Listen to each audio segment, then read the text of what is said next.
আসসালামু আলাইকুম প্রিয় শিক্ষার্থী বন্ধুরা, তোমরা যারা নবম শ্রেণীতে আসছো তোমরা জানো আমার চ্যানেলে আমি ধারাবাহিকভাবে ক্লাস আপলোড করছি।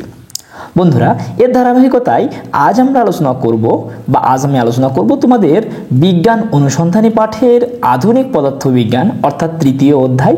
এই অধ্যায়ের খুবই গুরুত্বপূর্ণ একটা টপিক, সেটা হচ্ছে স্থান সংকোচন। বন্ধুরা, এটি এই অধ্যায়ের পর্ব নয়। ইতোমধ্যেই আমার চ্যানেলে তোমার হচ্ছে অষ্টম পর্ব অর্থাৎ পর্ব 8 পর্যন্ত আপলোড করা আছে। তোমরা যদি সেগুলো না দেখে থাকো, বিশেষ করে পর্ব 8 যদি না দেখে থাকো তাহলে পর্ব 9 কিন্তু বুঝবে না। তাই অবশ্যই পর্ব 8 আগে দেখে নিবে, তারপর এই পর্বটি কন্টিনিউ করবে। তো দেখো বন্ধুরা, আমরা এর আগের পর্বে পড়েছিলাম সময় প্রসারণ। এর আগের পর্বে আমরা পড়েছিলাম হচ্ছে সময় প্রসারণ। তো বন্ধুরা, আমরা সময় প্রসারণ থেকে যে জিনিসটা বুঝেছি সেই জিনিসটাকে কাজে লাগিয়ে আমরা আজকে পড়ব স্থান সংকোচন। তো প্রথমত তোমাদের বই থেকে আগে একটু পড়বার চেষ্টা করি। তোমাদের বইয়ে যেভাবে দেয়া আছে আমরা সেভাবেই ঠিক বুঝিয়ে দেব। দেখো বন্ধুরা, স্থান সংকোচন বলছে তোমরা আগের পরিচ্ছেদে দ্বিতীয় প্রজন্মের লেপটন হিসেবে মিউনের কথা পড়েছো। দেখো এই জায়গাতে খুবই গুরুত্বপূর্ণ একটা কথা বলেছে।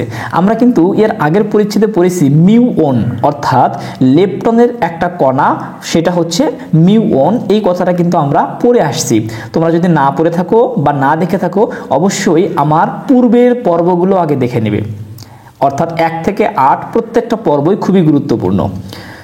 বায়ুমণ্ডলে পৃথিবী পৃষ্ঠ থেকে প্রায় 10 কিলোমিটার উপরে কসমিক রের আঘাতে এই মিউন কণার জন্ম হয় এবং যেটার আয়ু মাত্র 2.2 মাইক্রোসেকেন্ড।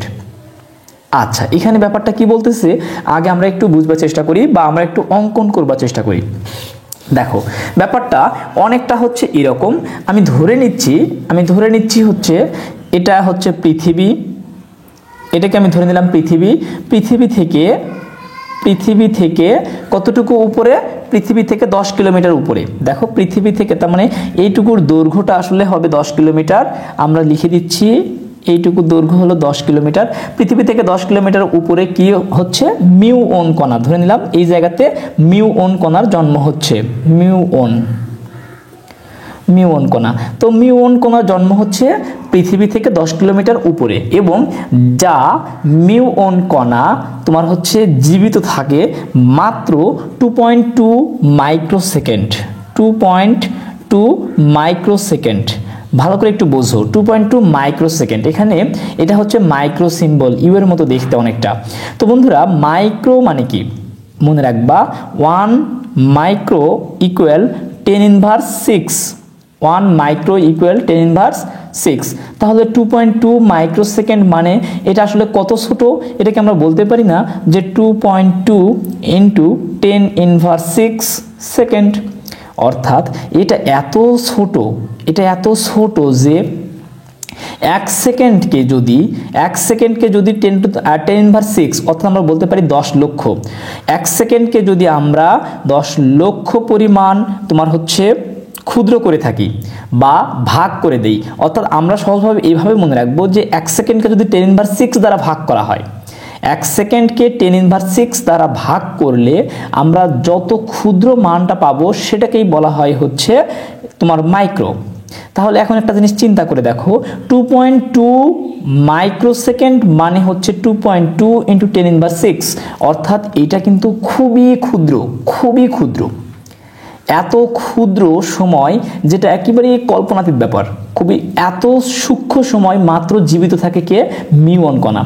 তো এই যে মিউন কণা এত স্বল্প সময়ে আসলে কতটুকু দূরত্ব অতিক্রম করে বা মিউন আমাদের পৃথিবীতে আসতে পারে কিনা সেটাই আসলে এই জায়গাতে আলোচনা করা হচ্ছে, যদিও আমরা একটু বই থেকে পড়ি তারা কিভাবে বলতেছে। আচ্ছা, এটি যদি প্রায় আলোর বেগ অর্থাৎ বলা হচ্ছে 3 × 10⁸ মিটার/সেকেন্ড বেগে ছুটে আসে, তাহলে এই সময়ে মাত্র 0.66 কিলোমিটার দূরত্ব অতিক্রম করবে, কোনোভাবেই পৃথিবী পৃষ্ঠে পৌঁছাতে পারবে না। আচ্ছা, এই টপিকটা একটু বুঝবার চেষ্টা করো। এই যে বলা হচ্ছে মিউন কণাটা যদি আলোর গতিবেগে পৃথিবীতে ছুটে আসে, কিসের বেগে?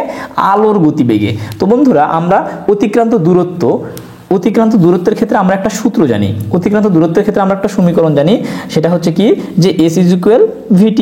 আচ্ছা, এই সমীকরণ থেকে আমাদের S অতিক্রান্ত দূরত্বের মানটা বের করব।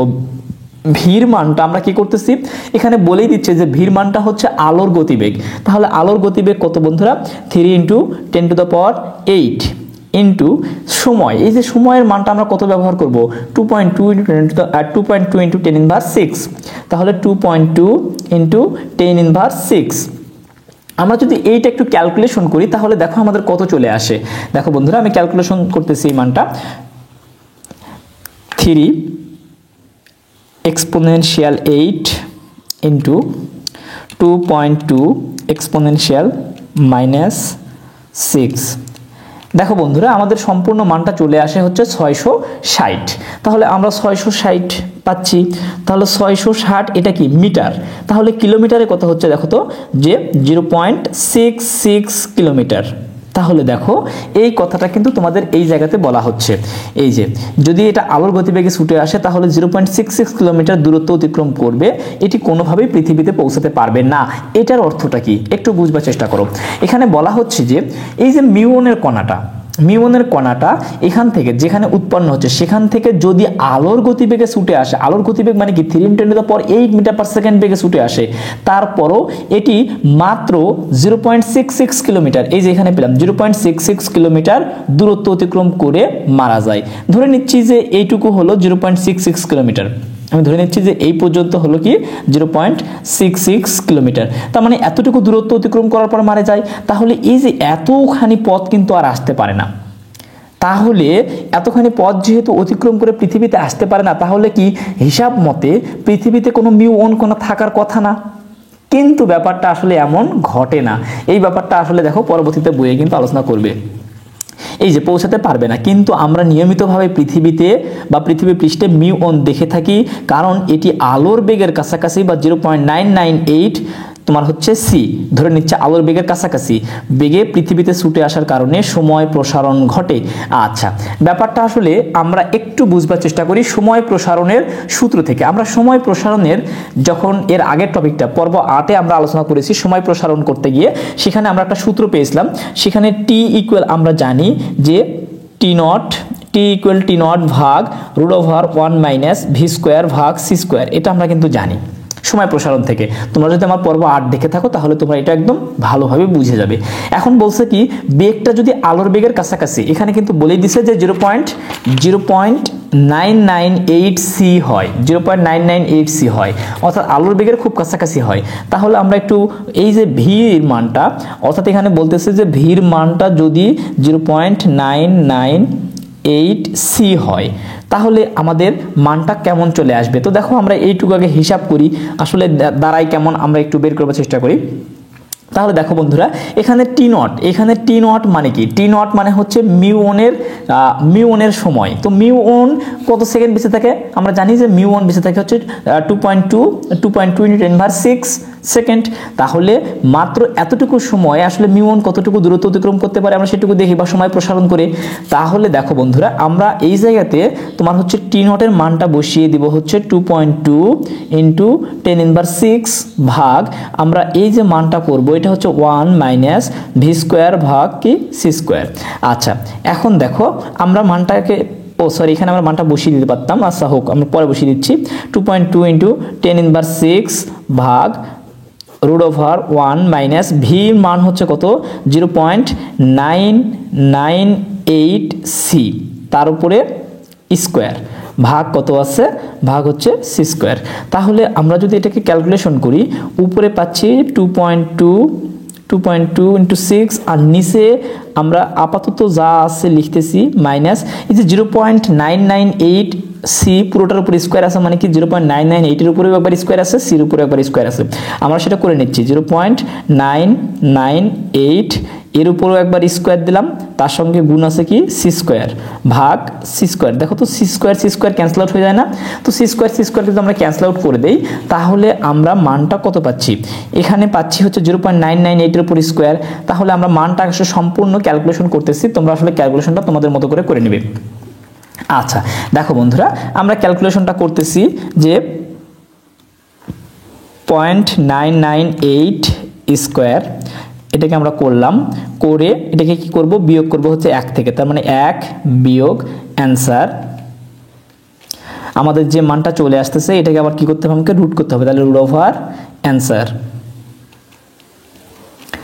যে মানটা আমরা পেলাম সেটাকে আবার ভাগ করতে হবে আমাদের কত দিয়ে, 2.2, একবার আমি করতেছি আসলে 2.2 এক্সপোনেনশিয়াল ইনভার্স 6 ভাগ অ্যান্সার।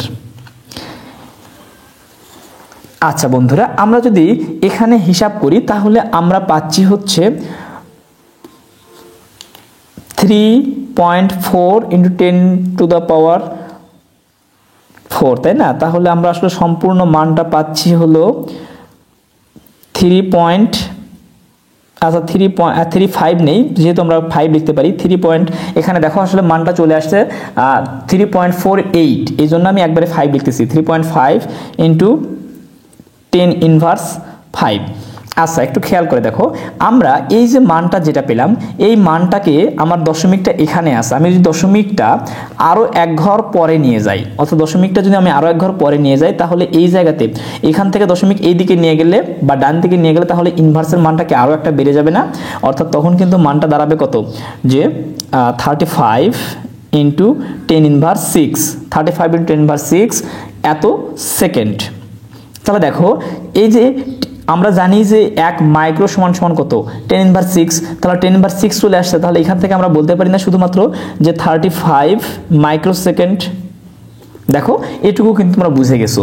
তাহলে দেখো তখন যদি ওই মিউনের কণাটা আলোর গতিবেগ অর্থাৎ 3.8 × 10⁸ মিটার/সেকেন্ড বেগে যদি ছুটে আসে তাহলে তখন এটা আসলে সময় প্রসারণের কারণে বা সময় স্থায়িত হওয়ার কারণে তখন সে জীবিত থাকবে তোমার হচ্ছে 35 মাইক্রোসেকেন্ড অর্থাৎ 35 মাইক্রোসেকেন্ড। তাহলে চিন্তা করো তখন তার জন্য সময়টা বেড়ে যাচ্ছে, আর সময়টা বেড়ে যাওয়ার কারণে তখন আসলে সে বেশি পরিমাণ দূরত্ব অতিক্রম করবে। তো এই যে 35 মাইক্রোসেকেন্ডে আসলে কতটুকু দূরত্ব অতিক্রম করতে পারে সেটা আমরা আরেকবার একটু বের করে দেখি। তাহলে দেখো আমরা প্রথমত যে সূত্র দিয়ে করলাম যে S = VT, এই একই সূত্র দিয়ে আমরা আরেকবার একটু বের করে দেখব। তাহলে S = আমরা কি জানি VT। এবার দেখো ভির মানটা, এবার ভির মানটা আমাদের কত ধরে নিতে হচ্ছে, ওই তো যেহেতু আমাদের বলেই দিছে যে ভির মানটা হচ্ছে আলোর গতিবেগ, তার মানে 3 × 10⁸ × টির মানটা। এবার দেখো আমরা টির মানটা ব্যবহার করব কত, এই যে 35 × 10⁻⁶, তাহলে এই মানটা আমরা ব্যবহার করে দিই, তাহলে হচ্ছে 35 × 10⁻⁶। আচ্ছা এই দুটাকে যদি আমরা গুণ করে দেই তাহলে আসলে আমরা এখানে পাবো হচ্ছে, আমাদের ক্যালকুলেশন করে আসলে তোমরা দেখবে, আমরা একটু ক্যালকুলেশন করে নিলাম, সেটা হচ্ছে যে 10,500। তাহলে 10,500 এটা কি মিটার, এটাকে যদি আমরা কিলোমিটারে রূপান্তর করি তাহলে আমরা পাচ্ছি হলো 10.5 কিলোমিটার। তাহলে চিন্তা করে দেখো এই যে মিউনের কণাটা, এই মিউনের কণাটা মাত্র জীবিত থাকে হচ্ছে 2.2 মাইক্রোসেকেন্ড, কিন্তু সেই মিউনের কণাটা যদি আলোর গতিবেগে পৃথিবীতে আসার চেষ্টা করে তাহলে তখন জীবিত থাকে কত পেলাম আমরা, এই যে দেখো 35 মাইক্রোসেকেন্ড, এবং 35 মাইক্রোসেকেন্ডে ওই মিউনের কণাটা অতিক্রম করে, দূরত্ব অতিক্রম করে হচ্ছে 10.5। সব থেকে অবাক করা ব্যাপার হচ্ছে 10.5 মানে 10.5 কিলোমিটার। এখন ভালো করে দেখো, আমরা প্রথমেই কি বলেছিলাম যে মিউনের কণাটা পৃথিবী থেকে 10 কিলোমিটার উপরে, পৃথিবীর পৃষ্ঠ থেকে 10 কিলোমিটার উপরে। তাহলে দেখো তো 10 কিলোমিটার উপর থেকে পৃথিবীতে আসার চেষ্টা করতেছে, আর আমরা দেখলাম যদি আলোর গতিবেগে আসে তাহলে 10.5 কিলোমিটার আসতে পারে, তার মানে অনায়াসে পৃথিবীতে আসতে পারবে। যেহেতু পৃথিবী এবং মিউনের কণার মধ্যবর্তী দূরত্ব হচ্ছে 10 কিলোমিটার, এবং মিউনের কণা যদি আলোর গতিবেগে ছুটে আসে তাহলে দূরত্ব অতিক্রম করতে পারে 10.5 কিলোমিটার, তার মানে অনায়াসে মিউনের কণাটা কিন্তু পৃথিবীতে আসতে পারে। এই কথাটা কিন্তু তোমাদের প্রথমত বলা হচ্ছে। আচ্ছা দেখো আমরা একটু এখানে বুঝবার চেষ্টা করি আবারও। আচ্ছা ছুটে আসার কারণে সময় প্রসারণ ঘটে থাকে এবং 2.2 মাইক্রোসেকেন্ড সময় প্রসারিত হওয়ার কারণে তার মান হয়, এই যে দেখো আমরা মানটা বের করে নিয়েছি অলরেডি, সেটা হচ্ছে 35 মাইক্রোসেকেন্ড। 0.998 সি বেগে 35 মাইক্রোসেকেন্ড অতিক্রান্ত দূরত্ব 10.5 কিলোমিটার, যেটি পৃথিবী পৃষ্ঠে এসে পৌঁছানোর জন্য যথেষ্ট। এটা কিন্তু আমি বুঝিয়ে দিলাম। এরপরে বলছে যে μ1 এর পৃথিবী পৃষ্ঠে চলে আসার ব্যাপারটি অন্যভাবেও ব্যাখ্যা করা যায়। এটা আমরা ব্যাখ্যা করলাম কিসের সাহায্যে? সময় প্রসারণ সূত্রের সাহায্যে। এই ব্যাপারটাকে আসলে অন্য আরেকটা উপায়ে ব্যাখ্যা করা যায়। আমরা এবার সেই ব্যাখ্যাটা শিখব। ধরা যাক বায়ুমণ্ডলের উপর থেকে পৃথিবী পৃষ্ঠের দূরত্ব L এবং তুমি তোমার ঘড়িতে একটি μ1 কে t সময়ে এই দূরত্ব অতিক্রম করতে দেখেছো, কাজেই তোমার কাছে মনে হবে μ1 এর বেগ হচ্ছে। আচ্ছা, আমরা এই ব্যাপারটা একটু আগে বুঝবার চেষ্টা করি, আমরা আমাদের মতো করে বুঝবার চেষ্টা করি। তো বন্ধুরা, এবার ধরে নিচ্ছি আমরা যে পৃথিবী থেকে, আমি ধরে নিচ্ছি এটা হচ্ছে পৃথিবী, এটা হচ্ছে, আচ্ছা এই পাশে আমি একটু দেখাই এগুলো চিত্রগুলো, যে এটা হচ্ছে পৃথিবী থেকে এই যে এর দূরত্বটাকে আমরা এবার ধরে নিলাম L, যে পৃথিবী থেকে μ1 এর দূরত্বটা হচ্ছে L। এই μ1 যদি v বেগে, এটা হচ্ছে μ1 কণা, তো μ1 কণাটা যদি v বেগে কি উপর থেকে নিচের দিকে আসতে থাকে, μ1 কণাটা যদি v বেগে নিচের দিকে আসতে থাকে বা পৃথিবীর দিকে আসতে থাকে, তাহলে তার ক্ষেত্রে আমরা বেগ পাবো, অর্থাৎ তার ক্ষেত্রে আমরা যে বেগটা পাবো সেই বেগটাকে আসলে আমরা কি পাচ্ছি? দেখো, আমরা সূত্র কি জানি, যে তোমার হচ্ছে s = হচ্ছে vt, এখানে s টা অতিক্রান্ত দূরত্ব, v টা হচ্ছে বেগ, t টা হচ্ছে সময়। এখান থেকে যদি আমি বেগটা v টাকে একপাশে রাখি, তাহলে আমরা পাই হচ্ছে s/t। s টা কি? মধ্যবর্তী দূরত্ব বা অতিক্রান্ত দূরত্ব। এখানে দেখো, অতিক্রান্ত দূরত্বটাকে আমরা কি ধরে নিলাম? L ধরে নিলাম।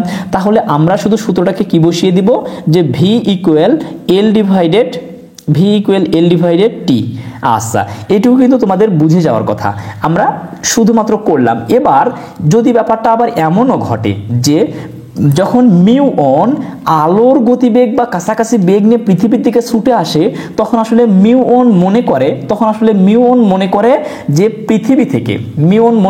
পৃথিবী তার দিকে ছুটে যাচ্ছে, পৃথিবী তার দিকে আলোর গতিবেগে ছুটে যাচ্ছে।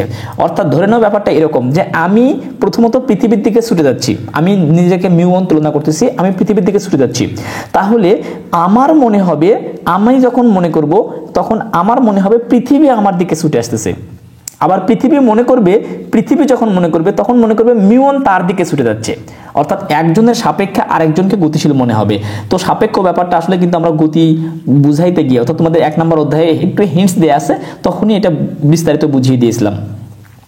তাহলে যখন μ1 যখন মনে করবে যে পৃথিবী তোমার হচ্ছে আলোর গতিবেগে তার দিকে ছুটে যাচ্ছে, তো μ1 কণাটা, অর্থাৎ আমরা এবার কি করতেছি পৃথিবীর ক্ষেত্রে, তো এই ক্ষেত্রে আমরা দূরত্বটাকে ধরে নিচ্ছি এবার L0, যেহেতু ওই দূরত্বটাকে এর আগে L ধরা হয়েছে, এই জন্য এবার আমরা L0 ধরে নিলাম। তো L0 দূরত্ব, এবার কি হচ্ছে, পৃথিবী কি μ1 এর কণার দিকে গতিশীল হচ্ছে, অর্থাৎ μ1 মনে করবে পৃথিবী তার দিকে যাচ্ছে। তো পৃথিবী কার দিকে, তোমার μ1 কণার দিকে যাচ্ছে কি বেগে? v বেগে ধরে নিলাম, কারণ তোমরা জানো যে আলোর গতিবেগের কোনো পরিবর্তন হয় না। এটি আসলে আমরা এই যে আপেক্ষিক তত্ত্বের এই জায়গাতে 2 নম্বর স্বীকার্য পেয়েছিলাম, 2 নম্বর স্বীকার্য আসলে আমরা এটা বিস্তারিত ব্যাখ্যা করেছিলাম। তোমরা অবশ্যই আমার পূর্বের পর্বগুলো আগে দেখে নিবে, না দেখলে কিন্তু বুঝবে না, আমি বারবার বলতেছি। এটা স্ট্যান্ডার্ড মডেলের যে ভিডিওটা আমরা পাবে, সেই ভিডিওতে আসলে এই ব্যাপারটা নিয়ে আলোচনা করেছি। তো আলোর গতিবেগের কোনো চেঞ্জ হয় না, তার মানে এই ক্ষেত্রেও বেগের মান হবে কত? v। তাহলে এবার দেখো, এই ক্ষেত্রে সময়ের মানটাকে আমরা ধরে নিলাম হচ্ছে t0। আচ্ছা, এর আগের ক্ষেত্রে সময়ের মানটাকে আমরা ধরে নিলাম t। তাহলে এই ক্ষেত্রে যদি আমরা সময়ের মানটাকে t0 ধরে নেই, সেই ক্ষেত্রে আমার সূত্রটা আসলে কেমন দাঁড়ায় দেখো তো। সেই ক্ষেত্রে আমরা লিখতে পারি না v = L0 ভাগ t0। ভালো করে বোঝো, এর আগে আমরা কি পেলাম? v = L/t, যখন মধ্যবর্তী দূরত্বকে L ধরেছিলাম এবং তোমার হচ্ছে সময়ের মানটাকে t ধরেছিলাম। আর এবার কি করতেছি, পৃথিবী দৌড়াচ্ছে কার দিকে? μ1 এর কণার দিকে, মানে μ1 মনে করবে পৃথিবী তার দিকে যাচ্ছে, আর পৃথিবী মনে করবে μ1 তার দিকে আসতেছে।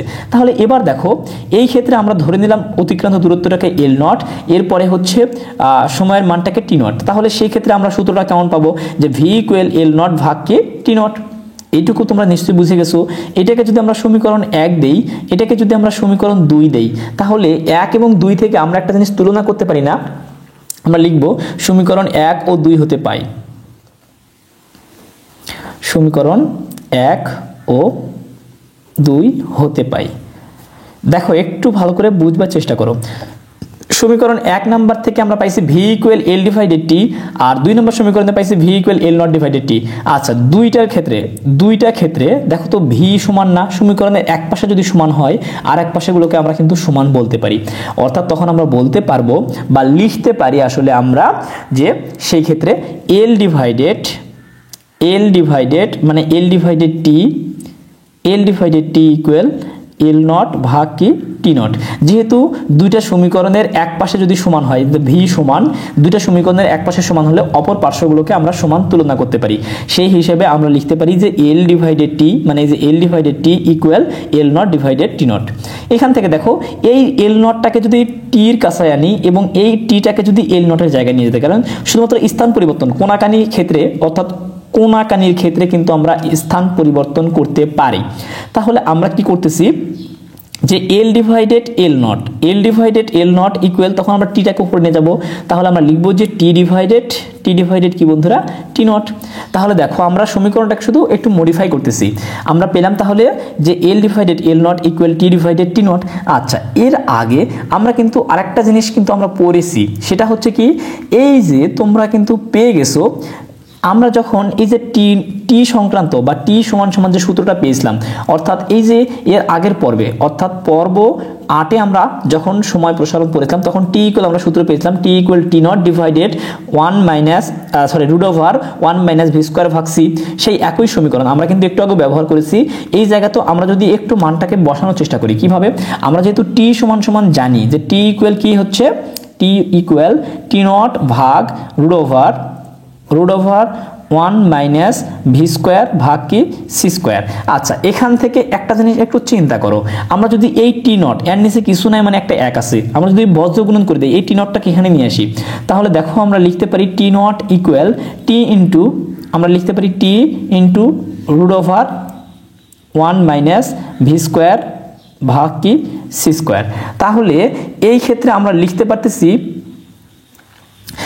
আচ্ছা আমরা আসলে এই জায়গাতে টিটা না করি, আমরা এটা না করি, আর একটু আমরা চেঞ্জ করে নেই এই ব্যাপারটাকে। আমরা কি করব যে শুধুমাত্র টিটাকে এই জায়গাতে নিয়ে এসে দেবো, টিটাকে এখানে যদি নিয়ে এসে দিই তাহলে আমরা কি পাচ্ছি যে টি ভাগ, আমাদের একটু সহজ করবার জন্য আমরা এটি করতেছি আসলে, তো টি ভাগ টি নট এখান থেকে টি নট যদি এখানে চলে আসে তাহলে উপরে কি থাকবে বন্ধুরা 1, তাহলে 1 ভাগ কি root over 1 minus V square ভাগ কি সি স্কোয়ার।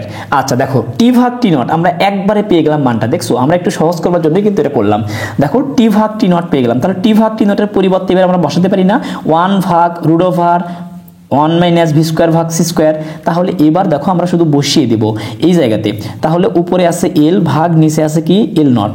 এখানে দেখো টি ভাগ টি নটের পরিবর্তে আমি বসিয়ে দিচ্ছি যে 1 ভাগ root over 1 minus V square ভাগ কি সি স্কোয়ার।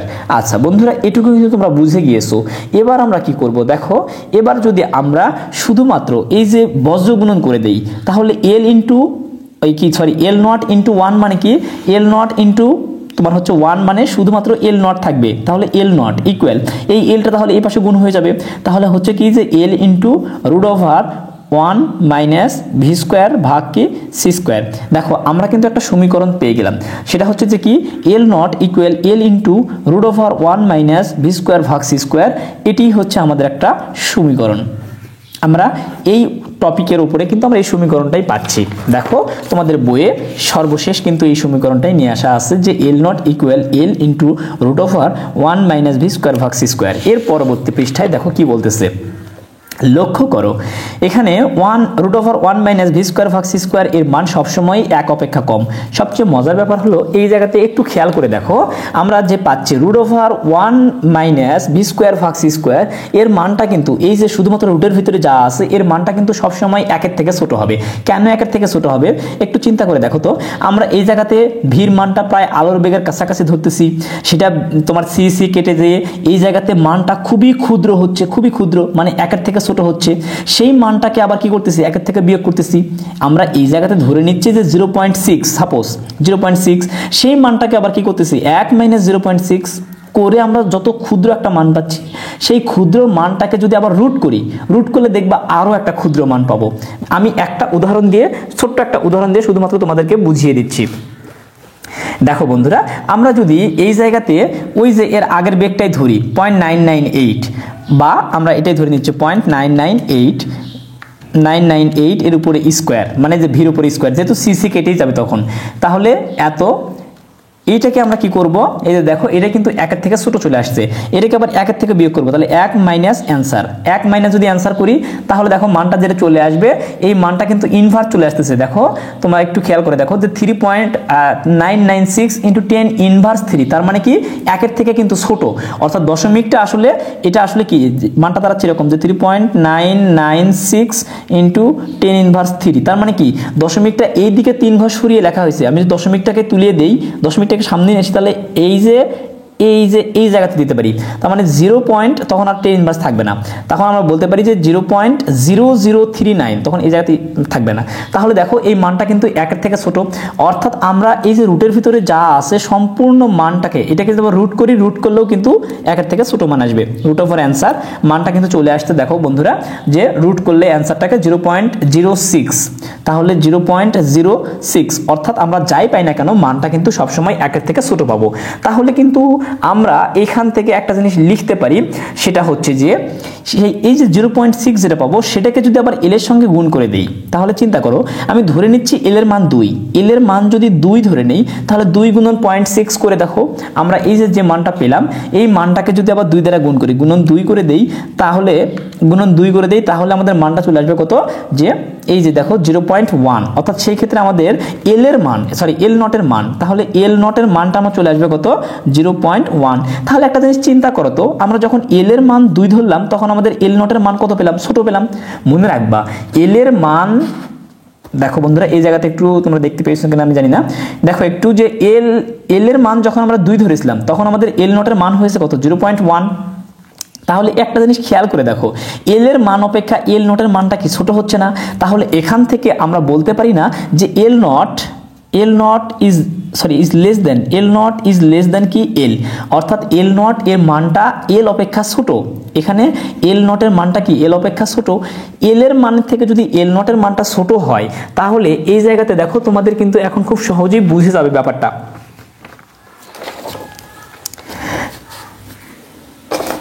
বন্ধুরা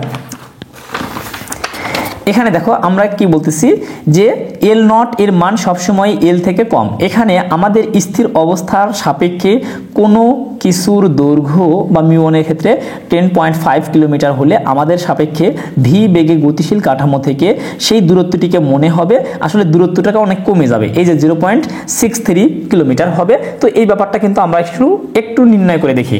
দেখো আমরা এটাকে আমাদের মতো করে নির্ণয় করি, খেয়াল করো। এবার আমরা কি করব, আমরা এল নট সমান সমান সূত্র কি পেলাম, এল নট ইকুয়াল আমরা পেলাম হচ্ছে L into root over 1 minus V square ভাগ সি স্কোয়ার। আমরা নির্ণয় করে দেখি যে আসলেই এটা 10.63 কিলোমিটার হয় কিনা। তাহলে এল এর মান দেখো তো, আমরা বলছি যে পৃথিবী থেকে মিউনের দূরত্ব কত, 10 কিলোমিটার। পৃথিবী থেকে মিউনের দূরত্ব হচ্ছে 10 কিলোমিটার। তো 10 কিলোমিটার, তাহলে 10 কিলোমিটার মানে 10,000 মিটার, তারপরে root over 1 minus V square. আমরা মানটাকে ওই যে বলে দিছি যে আলোর বেগের কাছাকাছি, তার মানে কি 0.998 এর উপরে স্কোয়ার দিলাম, এর উপরে স্কোয়ার দিলাম। আমরা আসলে আলাদা করে লিখলাম ভির মানটা, দুটার উপরে একটার উপরে স্কোয়ার ছিল, আমি আসলে আলাদা করে একবার লিখলাম, তোমরা এর আগেটা দেখলে বুঝে যাবে। সি স্কোয়ার, তাহলে সি স্কোয়ার ক্যান্সেল আউট। তাহলে আমরা এইটুকু যদি একটু হিসাব করি তাহলে আমাদের কেমন দাঁড়ায়, দেখো যে 0.998 স্কোয়ার করলে আমাদের যে মানটা আসবে সেটাকে আমরা কি করব, 1 মাইনাস অ্যান্সার করলে আমাদের যে মানটা পাবো সেই মানটাকে আবার কি করব, রুট করব, তার মানে রুট ওভার অ্যান্সার করলে আমাদের মানটা চলে আসতেছে 0.06। এটাকে আমরা গুণ করব কত, 10,000 দিয়ে। আমরা দেখো এখানে পাচ্ছি যে মানটা, এই মানটাকে আমরা গুণ করব হচ্ছে 10,000 দিয়ে, তার মানে গুণন হচ্ছে কত, 10,000। এবার যদি আমরা ক্যালকুলেশন চাপি তাহলে দেখো আমাদের চলে আসতেছে 63, অর্থাৎ আমরা পাচ্ছি 632। এরপরে দশমিকের পরে 1 আচ্ছা দশমিকের পর আমি অ্যাভয়েড করলাম, 632 এত কি হবে বন্ধুরা, মিটার। এটা যদি মিটার হয় তাহলে এটাকে আমরা কি করব, ভাগ করব 1000 দ্বারা। ভাগ যদি 1000 করে দেই তাহলে দেখো আমাদের কিলোমিটারে চলে আসবে কত, 0.63। 0.63 কিলোমিটার। তাহলে একটা জিনিস চিন্তা করো, এই ক্ষেত্রে কিন্তু আসলে পৃথিবীর ক্ষেত্রে অর্থাৎ এই যে দেখো বোঝানো হচ্ছে যে পৃথিবী মিউ1 মনে করবে কি পৃথিবী যখন আলোর গতিবেগে তার দিকে ছুটে যাচ্ছে তখন মিউ1 থেকে আসলে মিউ1 মনে করবে তখন পৃথিবীটা তার থেকে মাত্র 0.63 কিলোমিটার 0.63 কিলোমিটার দূরে অবস্থিত। তাহলে চিন্তা করো তো অনায়াসে তখন কিন্তু মিউ1 পৃথিবীতে আসতে পারবে। এই ব্যাপারটাকেই বলা হয় হচ্ছে এই ব্যাপারটা কিন্তু তোমাদের বলা হচ্ছে যে হচ্ছে স্থান সংকোচন বা জায়গাটা সংকুচিত হয়ে আসা। অর্থাৎ মিউ1 যখন মনে করবে যে পৃথিবী প্রায় আলোর গতিবেগে তার দিকে ছুটে যাচ্ছে তখন আসলে ব্যাপারটা এমন ঘটবে যে মিউ1 এবং পৃথিবীর মধ্যবর্তী দূরত্বটা তখন সংকুচিত হয়ে আসবে, সংকুচিত হয়ে এসে 0.63 কিলোমিটার কাছাকাছি চলে আসবে। অর্থাৎ মিউ1 কাছে থেকে 0.63 কিলোমিটার দূরে আসবে। আবার আমরা জানি যে মিউ1 বেঁচে থাকে কতক্ষণ 2.2 মাইক্রোসেকেন্ড। তাহলে 2.2 মাইক্রোসেকেন্ডে মিউ1 দূরত্ব অতিক্রম করতে পারে কতটুকু, ওই যে আমরা এর আগে করলাম দেখো যে 2.2 মাইক্রোসেকেন্ডে মিউ1 দূরত্ব অতিক্রম করতে পারে 0.66 কিলোমিটার। তাহলে একটা জিনিস চিন্তা করো, মিউ1 যদি 2.2 মাইক্রোসেকেন্ডে 0.66 কিলোমিটার দূরত্ব অতিক্রম করতে পারে তাহলে পৃথিবীতে আসতে পারবে না? অবশ্যই আসতে পারবে। কারণ যখন মিউ1 মনে করবে যে পৃথিবী আলোর গতিবেগে তার দিকে যাচ্ছে তখন মিউ1 এবং পৃথিবীর মধ্যবর্তী দূরত্ব স্থানটা সংকুচিত হয়ে এসে হয়ে যাবে 0.63। আর মিউ1 2.2 মাইক্রোসেকেন্ডে অতিক্রম করে 0.66 কিলোমিটার। তাহলে অনায়াসেই কিন্তু পৃথিবীতে এসে যাচ্ছে, তখন পৃথিবীটা আসলে এখানে থাকবে না, তখন পৃথিবীটা প্রায় এই জায়গাতে চলে আসবে। আসলে ব্যাপারটা এমন ঘটবে, যদিও ব্যাপারটা আসলে তোমাদের কাছে আসলে কাল্পনিক মনে হচ্ছে, তো এই ব্যাপারগুলো নিয়ে আসলে তোমরা উচ্চতর ক্লাসে গেলে আরও বিস্তারিত জানতে পারবে। তাহলে দেখো সেই ক্ষেত্রে আমরা পাচ্ছি 0.63 কিলোমিটার, তার মানে অনায়াসেই কিন্তু মিউ1 পৃথিবীতে চলে আসবে। এই ব্যাপারটা কিন্তু দেখো আমরা এভাবেও বুঝতে পারলাম। এর আগে একবার বের করলাম হচ্ছে তোমাদের সময় প্রসারণ দিয়ে, এবার বের করলাম হচ্ছে স্থান সংকোচন দিয়ে। আচ্ছা, এরপরে দেখো বন্ধুরা আমরা টপিকটা একটু পরবর্তীতে আবার একটু আলোচনা করি। কাজেই মিউ1 যখন প্রচণ্ড বেগে পৃথিবীর দিকে ছুটে আসছিল তখন তার মনে হচ্ছিল সে বুঝি স্থির, বরং পৃথিবীটাই প্রচণ্ড বেগে তার দিকে ছুটে আসছে, যেটা আমি বললাম। অর্থাৎ মিউ1 যখন পৃথিবীর দিকে ছুটে আসে তখন মিউ1 ভাববে তার মনে হবে যে সে নিজেই স্থির আছে, পৃথিবী তার দিকে ছুটে যাচ্ছে। শুধু তাই না, সে কারণে বায়ুমণ্ডল থেকে পৃথিবী পর্যন্ত পুরো দূরত্বটাই সংকুচিত হয়ে ছোট একটুখানি হয়ে গেছে। অর্থাৎ এই যে 0.63 কিলোমিটার হয়ে গেছে, অর্থাৎ মিউ1 এবং পৃথিবীর মধ্যবর্তী দূরত্বটা তখন হয়ে গেছে কত 0.63 কিলোমিটার, যার কারণে মিউ1 খুব সহজেই পৃথিবীতে চলে আসে। তাই মিউ1 মাত্র 2.2 মাইক্রোসেকেন্ড বেঁচে থেকেই এই ছোট দূরত্বটা অতিক্রম করে ফেলেছে। তো বন্ধুরা তোমরা আসলে এই ব্যাপারটি আসলে বুঝেছো কিনা, আমরা কিন্তু খুব সহজে বোঝানোর চেষ্টা করলাম, তারপর তোমরা আসলে এই ব্যাপারটা বুঝেছো কিনা আমাকে অবশ্যই কমেন্টসে জানিও। আর তোমাদেরকে আমি বলবো, যদি আমার ক্লাসগুলো তোমাদের কাছে ভালো লেগে থাকে অবশ্যই বন্ধুদের মাঝে বেশি বেশি শেয়ার করে দিবে, কারণ তোমাদের কাছ থেকে আমি তেমন বেশি রেসপন্স পাচ্ছি না। তাই বন্ধুদের মাঝে বেশি বেশি শেয়ার করে দিবে, যাতে করে পরবর্তী ভিডিও করবার আমরা অনেক বেশি অনুপ্রেরণা পাই। ধন্যবাদ।